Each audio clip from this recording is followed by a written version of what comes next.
fundamental issues of one, investment of the Igbo man in his land.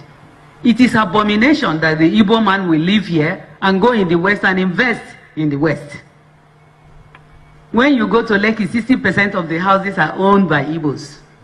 When you go to Kaduna, Kano, everywhere, investments there are owned by Igbo men.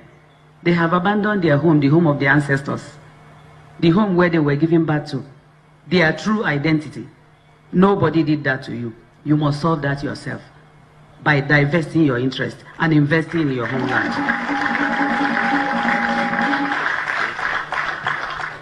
My brothers and sisters, that's point number one.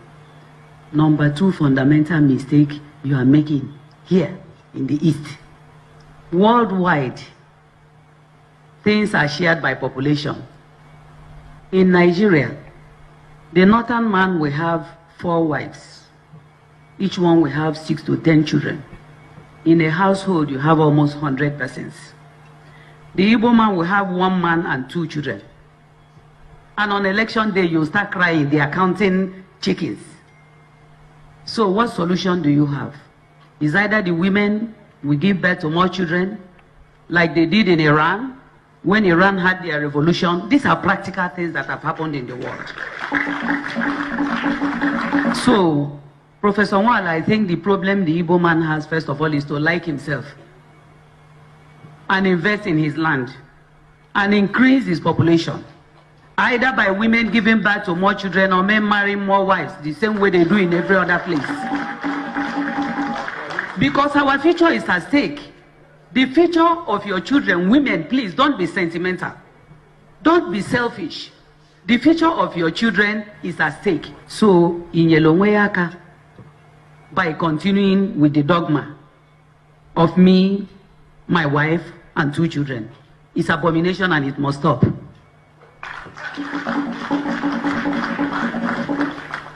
Then we say because of religion, we have abandoned certain of our values because of religion. When the people of Israel in the Old Testament asked God, you love us, you made a covenant with us, but we want an earthly king.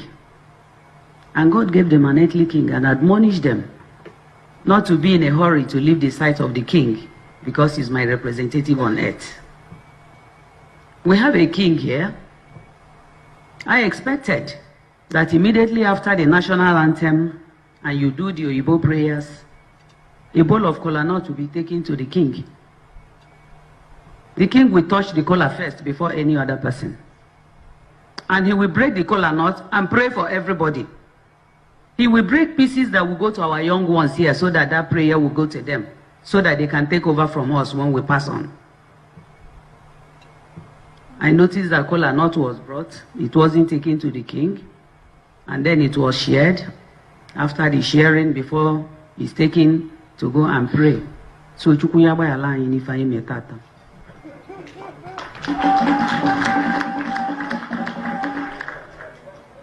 My dear brothers and sisters, I said earlier that we are in Anioma the most cultured in Nigeria, with due respect to all of you and the Hausas and Fulani and others. And I'm saying that because when people are talking of women equality, and I say to them, there is nothing like women equality. There wasn't women equality yesterday. It is not today. It will never be. When you say the Lord's Prayer, you say our Father who art in heaven. You don't say our mother. So they should stop all this nonsense of... There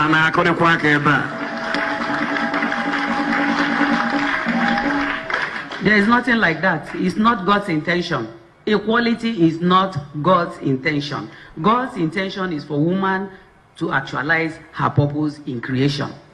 So where is man failing? Man is failing in the Igbo land because he has refused to give woman space to actualize her purpose in creation.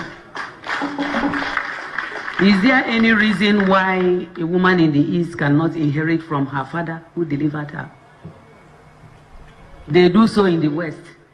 They do so in Benin, where I spent decades.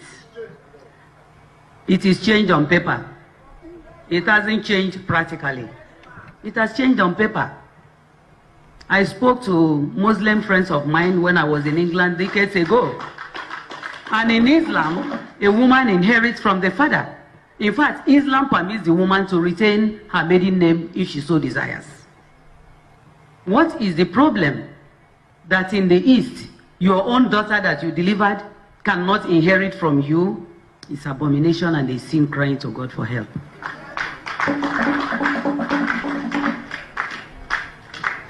Is there any reason why communities in the East, like I suggested years ago, cannot crown mothers in their communities? The way my forefathers in Anioma decided that there will be a stool for a woman. My community has a traditional ruler. He is in charge of men and male youths and the land. Myself as the Omo, I'm in charge of women, female youths, and the markets, and custodian of our ancestral shrine. And I'm very proud that I serve God through tradition. They kept this seat and decided that the man should have his palace. The woman should also have her own palace.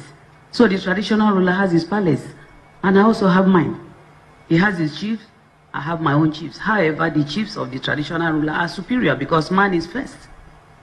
That's the way our forefathers kept it in Anioma land, from Asaba to Abo. In all the communities, there is an Omu, there is a traditional ruler. Each one is given his role to play because God is not a fool by creating woman. Business